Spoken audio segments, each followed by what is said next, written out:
Anybody that hasn't heard of me, Malachi Greb. I'm the CEO of Elite Automation, and as well as that, own a couple other companies. This year has been a very successful year for us. You know, we've pretty much 3x'd our personal income this year.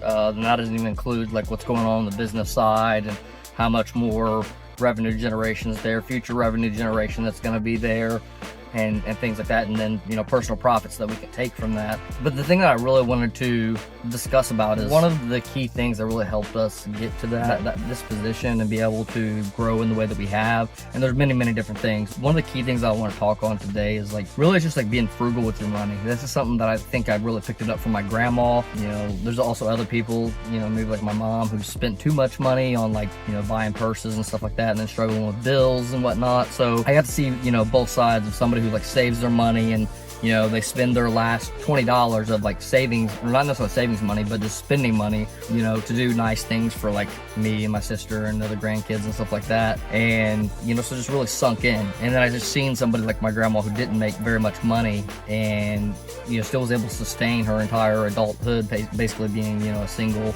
grandmother, pretty much single mom her entire life. But it just really, it grew on me. And then, you know, from that, like I became like very good at savings. And when I say savings, I also don't really promote people to actually save. I used to actually save, but now there's like a lot better things to do with your money, even if it's a small amount. And, you know, that is invest your money. But really, I'm not discussing on investing your money, but investing your money is just a better way to save your money. And there's even like some like brokerage accounts or even bank accounts where you can save your money, but like a brokerage account, like, you know, I use Robinhood a lot. You know, Robinhood's been having like, you know, 5.5% interest on, you know, any money sitting in that account. Oh, so, you know, it's like, you know, 5% interest, 5.5, and I think it's down to like 4.5 now. So it's like 4.5% interest, but 4.5% interest is still way better than like just putting your money in a bank account and not saving any money. You know, in a small amounts of money, it's not a big deal. But the first thing that has to happen is you have to learn how to be frugal with your money and how to save money and whatnot. So like a perfect example, even myself today, you know, I have a lot of my bills covered by business things, right? Because just the way, if you structure everything right, you can have a lot of your things paid for by business, but whatever, right? I'm in a different scenario than a lot of people are in. So a lot of people can't utilize tools like that. On the flip side, you know, with my earnings, and especially anybody who's making really good money, you know, when I say really good money, it can be, depending on where you live, really good money is different, but, you know, it could be 100,000, 200,000, 300,000. If you're making that type of money, then like there's no reason why you shouldn't be like multi-millionaire in like literally just a few years. And on top of that, start making like hundreds of thousands of dollars a year, every year, just by your investments alone.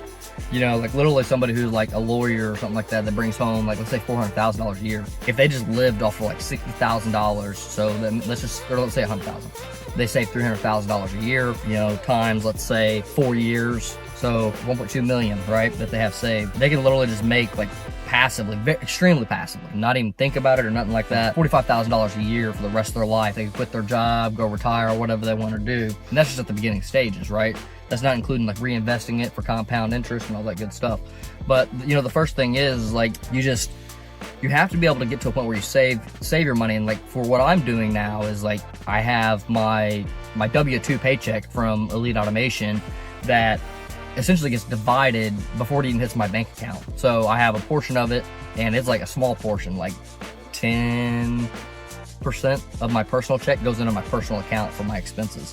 And then like the other 90% just goes into an investment account. And so, this is an investment account that I manage. I also don't like people to manage my things. And I don't want to advise people to not to use, you know, professional financial advisors, but a lot of times, like unless you're, you know, moving big enough money, then like you're going to just spend any gains you would have made on financial advisors. And on top of that, they just put your stuff in like general index funds and stuff like that. You know, you're really better off like choosing, you know, 3 to 5 like stocks that you believe in, you think will go somewhere. You know, like for me, it's like Tesla. Like I just know that this company is going to go to the moon, and you know, I mean, it's already had good growth. I've made a ton of money off Tesla this year, but you know, it really all starts from like just putting that money back. So that money that goes into the stock market account, like I basically don't pull that money out for anything unless it's like some other type of investment. Some things are like borderline investments, like we have like a, you know, vehicle rental company that we operate. In that vehicle rental company, we bought some vehicles for it.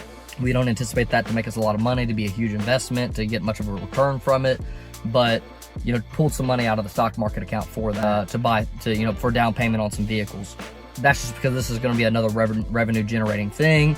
Let's just say like right now it's not even a big revenue generator for us. Maybe it's just like a break even whenever you consider the monthly mortgage payment or the monthly car payment or whatever. But after these vehicles are paid off, now that's all positive cash flow outside of like maintenance and full just like general operational expenses. And so then it'll become profitable. But really, like when I said about structuring a business to really like go along with our lives, is like now that gives us access to those vehicles to be able to drive those vehicles whenever they're not being rented out. But yeah, so like really whenever it comes to being frugal with your money, if you just dividing it out and setting a huge portion aside, or just as much as you can. It don't have to be a huge portion, like, right? This is the number one thing I tell people is just like, don't set an amount of money that you're ever gonna have to touch.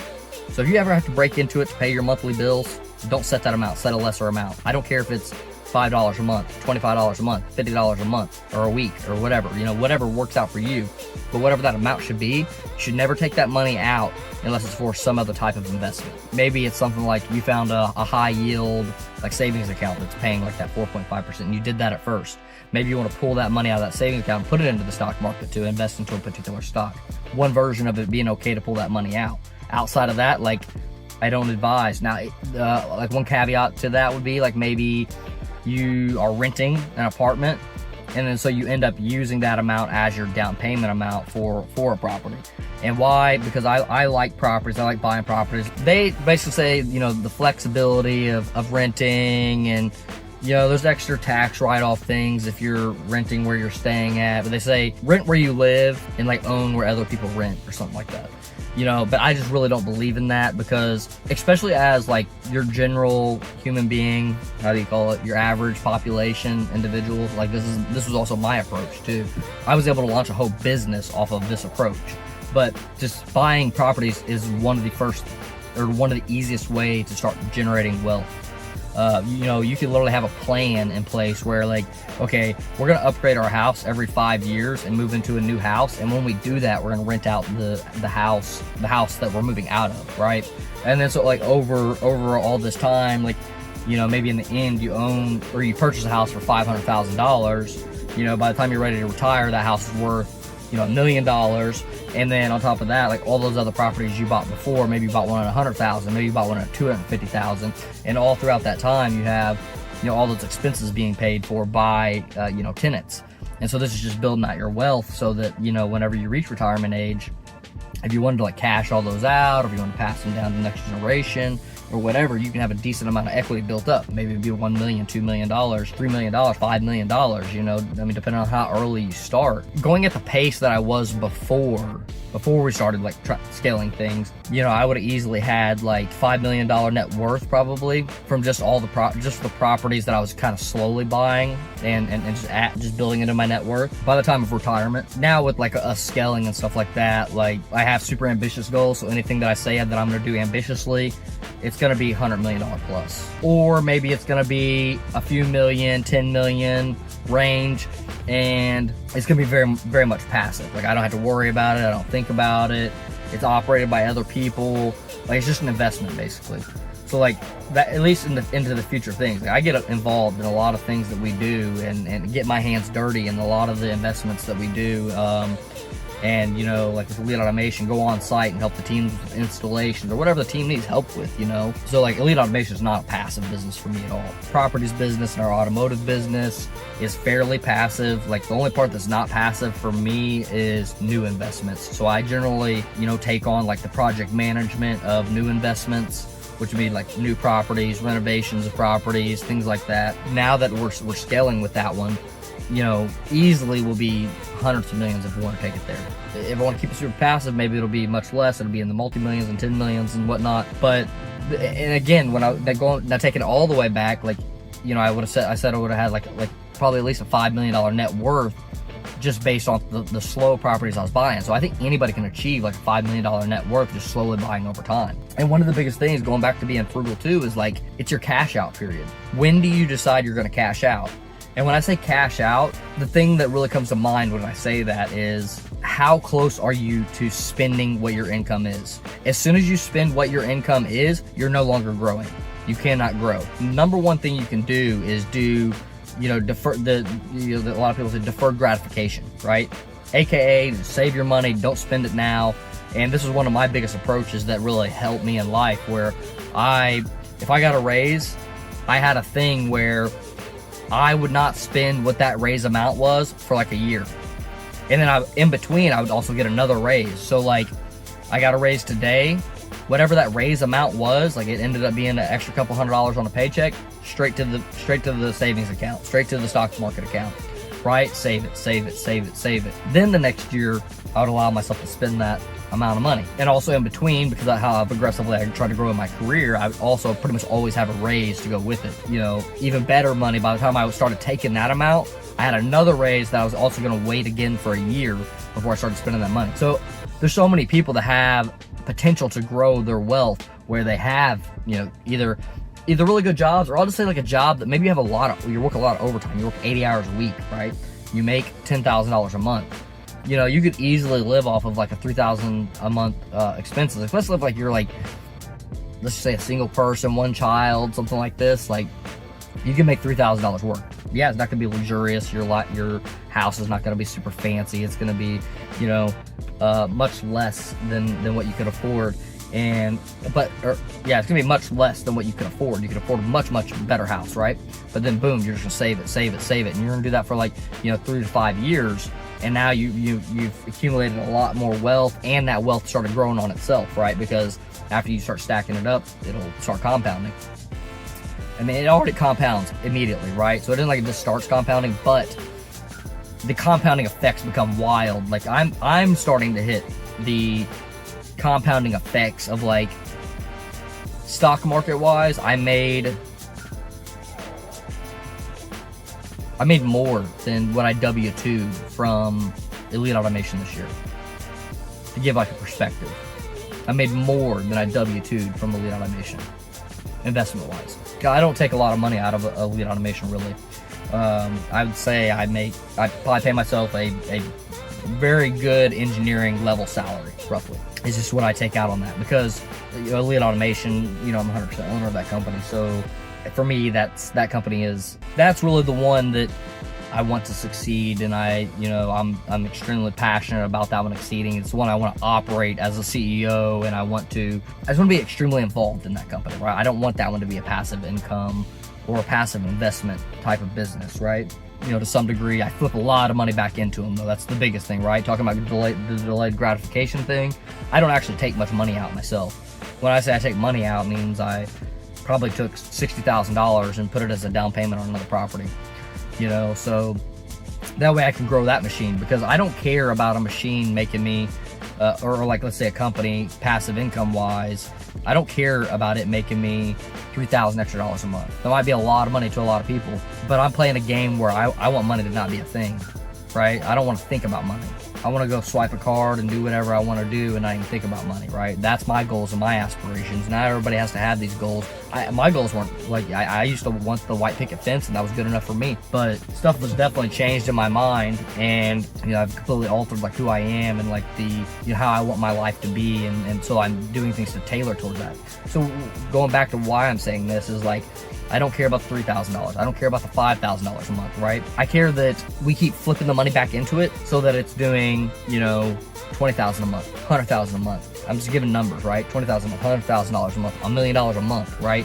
I mean, $1 million a month, like if it's doing that, so if you think about $1 million a month, that's a $12 million a year business, okay? I mean, can you imagine that life of making $1 million a month? I mean, most people making $1 million a year is just mind blowing, right? So like, making that in a month is like, so like even hitting $1 million, or even hitting, $1 million in profit in a year is phenomenal. You know what I mean? It's a great life. Like, and that's pretty much being able to walk around, spend money however you want, as long as you're not buying like the most expensive things you can buy and buying all designer and stuff like that. Like, you just shop at your normal stores. Like, it'd be hard to even spend that amount of money. I mean, I guess you could have too many toys, boats, houses, ATVs, cars, stuff like that, and that'll jack off your money quick. So that's why, actually, before this year, I bought every car that I pretty much owned cash. Every single car, my entire life.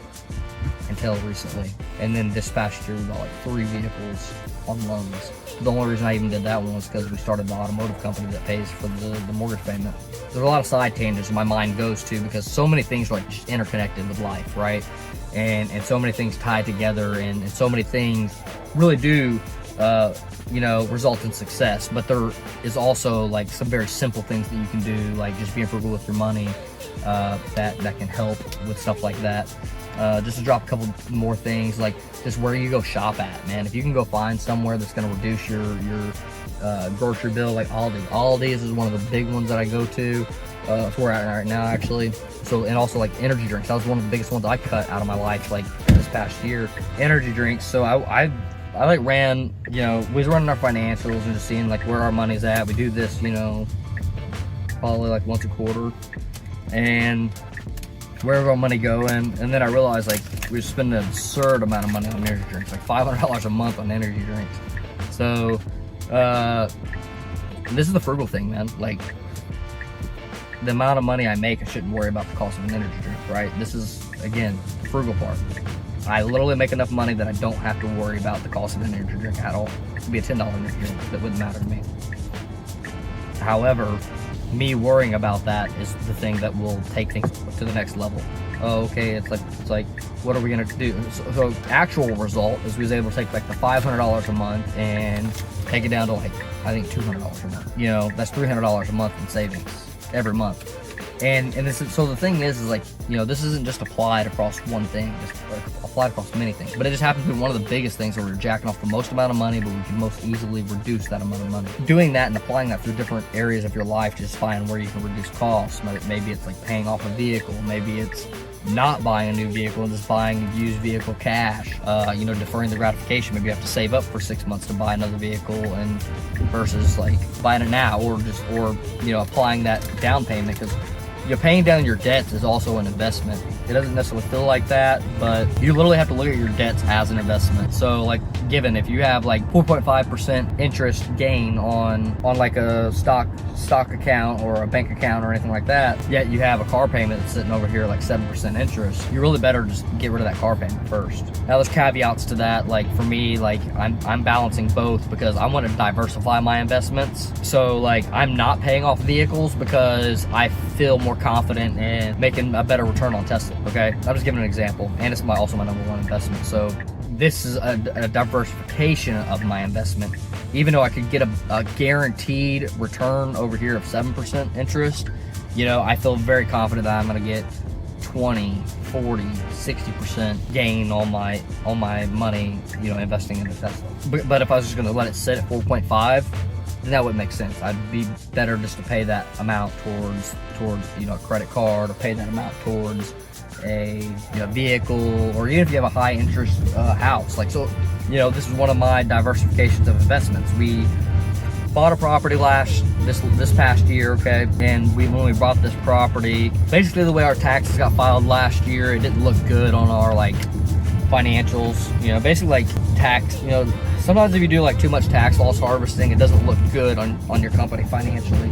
So when you like go to the bank and stuff like that, it actually impacted my personal income is what it did. So like, this company showed this much profit, this company was able to show this much of a loss, and basically we took too much loss on our taxes. So this is a little bit of tax advice. It's really me pretty good for the year, but basically it made it look like I'd made no income because we took all these losses from this other business or whatever, and so I had to pay no taxes. That's great and all right, but then loan wise, especially for like mortgage loans, like really screwed me up. Point being, so ended up getting a mortgage loan, but the mortgage loan was ridiculous, like 9.25% interest. Okay, so for like this property, and I do this for all my properties, but this property more specifically, there's an additional amount paid towards that property. I do this with all the vehicles too. I never pay the exact amount that's owed against the vehicle. I always pay an additional amount on a monthly basis. I always pay an additional amount on a monthly basis, even if it's like $5, $25. So like, let's say every property has $25 extra paid towards it every month. Now I have this one property that's sitting at like the 9.25% interest. I'm paying like an extra $300 a month or $500 a month towards that property. I'm not sure exactly what it is at the moment, but it's much more significant. $300, $500 a month. So, part of the reason why I'm paying on this mortgage, one, because it's actually one of the highest interest things that we have on our debts, on our personal debts. So that's the one thing, right? I'm paying that because every time I pay towards that, I'm saving the 9.25% interest. And also, whenever it comes to debts, one thing that people don't really consider is that debt is compounded over years. So if you owe paying off $20,000 isn't paying off $20,000. It's paying off $20,000 times how many ever years that $20,000 would have been there. You got to go through amortization schedules to see how much amount is equal to how much years. So you pay $20,000 for the property, and it might take 5 years off the loan. And then you might pay $30,000 and it takes off 7 years off the loan or something like that. So that's one thing, right? It's actually more than the 9.25% interest you're saving because of the compounding effect. So it's saving even more than 9.25. Debts are like this, right? That's the difference. One difference between investments versus debts. Your debts are actually higher. So if you look at your mortgage payment, your vehicle payment, you look at it, if you're in the beginning of that loan, notice your interest payment is way higher than your principal payment, right? So in the beginning, your principal payments are extremely powerful. So it's you're better off you just pay a lot towards those principal payments in the very beginning. That way you shrink your loan down a lot. And then on top of that, you pay on the total life of the loan, you pay much, much less in total interest, a lot less. I ran amortization schedules, and I studied this for an hour or two one day. One, I just love running interest calculators and stuff like that, looking at those numbers, so that way into the future I can eyeball things and know okay, this is what my principal payment is going to be, this is what blah, blah, blah. I can kind of just run things through my head by practicing that, right? But then I'm also doing it for my own personal financial analysis. Basically, calculating, okay, if I pay this much down right now, if I pay this much extra per month, if I do blah, blah, blah, and see what the outcomes are, and if I adjust it around, if I don't pay any down and I just increase the monthly amount, if I pay a lot down right now, but I don't increase the monthly amount very much, right? Playing around with all these things to find out what gives the most bang for your buck. Also, any dollar you give right now is a dollar that can't be going towards another investment. So if I put down $10,000 right now, that's $10,000 I can't be investing in something else. Now, so here's the next thing. This property that we got, again, could afford a lot more expensive property. I follow these things. This is why things will work. Things will be super successful for myself. I could afford a house that is comfortably 2 to 3 times the cost of what my current house is. So that just shows you the comfort level of how reduced I'm living in my house is nice now. I live in a good, proper neighborhood, or however you call it, right? I've pretty much lived in the ghetto my entire life. So that's pretty much where I grew up. So where I'm at now is phenomenal in comparison to anywhere else I've been in life. Also had a nice little apartment on Franklin Street, but I hated apartments. I found that out. I've lived in houses my entire life too, so going to an apartment was just weird for me. So going back into it. So now my next strategy is that I'm paying extra towards that house because the interest rate's higher. I'm paying, extra bigger chunks. So monthly I'm paying a certain amount, let's say $300, $500. And then I'm also dropping $5,000, $10,000, something like that here and there, right? And then the game plan is, and the reason why I'm dropping these amounts, because I actually wouldn't drop these $5,000 and $10,000 amounts. The only reason why I'm dropping these $5,000 and $10,000 amounts right now is because once my taxes are refiled, and then my numbers are looking good again, I'm gonna go refinance that property at a lower 5% interest. I was already locked in with Wells Fargo at 6% interest. This is when interest rates are extremely high, right? I might even be able to get it down to 5% interest now. Versus, and so that'll, when I run the calculations on that actually takes the monthly mortgage payment down by $500 a month. And so then what I'm gonna do is I'll take that monthly mortgage payment, I'll reduce it down by $500 a month, but I won't pay $500 a month less. I'll put $500 more towards the principal of that house, which will make that house pay off, 5-10 years quicker. That's my game plan. I'm gonna pay these chunks down on this. That $500 a month that I'm gonna save is literally just getting the lower interest rate, going from 9.25% to a 5%, or no, going to 6%. That's what I ran the numbers at. Going from 9.25% to the 6% is going to reduce the monthly payment by $500 a month. That doesn't include me putting any additional amount. That doesn't include any $5,000 I pay, $10,000 I pay. And then also, I can do that right now, save the interest amount, and then I can go do the same thing, or then I can go ahead and put another big amount down whenever I go to actually convert the loan to refinance it. I can put another $10,000, $20,000 down. So whenever at that time, now maybe I can say, just the interest rate, remember, was $500 in savings a month. With these extra amounts that I put into the property, I might be able to take that down to an extra $500, $750 a month in total monthly expenses. See, a big thing that I'm after is cash flow, right? I want cash flow positive. Why? Because when you cash flow positive, you don't have to worry about money. You can invest more. So those are the two things, really. You don't have to worry about money, and you can invest more because you have more money to save, more money to put back in the stock market, these types of things. So I'm always trying to look at how can I reduce my monthly expenses, how can I build up my net worth, and how can I build up my cash flow? How can I build up my positive cash flow, right? Which is essentially profit at the end of it. Cash flow is nice. I don't love cash flow because cash flow is not profit, right? Cash flow with profit, now that's great, you know? Really the only thing cash flow gets you as like a tool is sometimes if you have high amounts of cash flow, you can get through hard times because you have more of a cash flow, as long as that cash flow is not interrupted. Maybe something went wrong with the property, maybe, you know, whatever happens, you had a family emergency, whatever, right? Sometimes you can pull money from that and like it won't impact anything too negatively and you can kind of get through it. It's not going to be good for everything, but you'll get through it. And then the other thing is cash flow. The other biggest thing is just like loans and stuff like that. So like if you're banking with somebody and like, you know, you're doing millions of dollars in revenue, like Elite Automation is doing millions of dollars in revenue. Elite Automation getting loans is like fairly easy. And for us to be able to get lines of credit and stuff like that. Why? Because we have, you know, we're spending just on one single credit card, I think we run like $10,000, $20,000 a month through it, just on normal operational expense stuff. So yeah, $10,000, $20,000 running through that credit card every month, paying it off every month. They're just seeing this cash flow, you know, so they're seeing hundreds of thousands, $100,000, $200,000 a year and just cash flow just on that one credit card, not including anything else we're doing with them on any of the banking stuff, platform stuff. So they're keep track of this stuff. These are the things they want to see.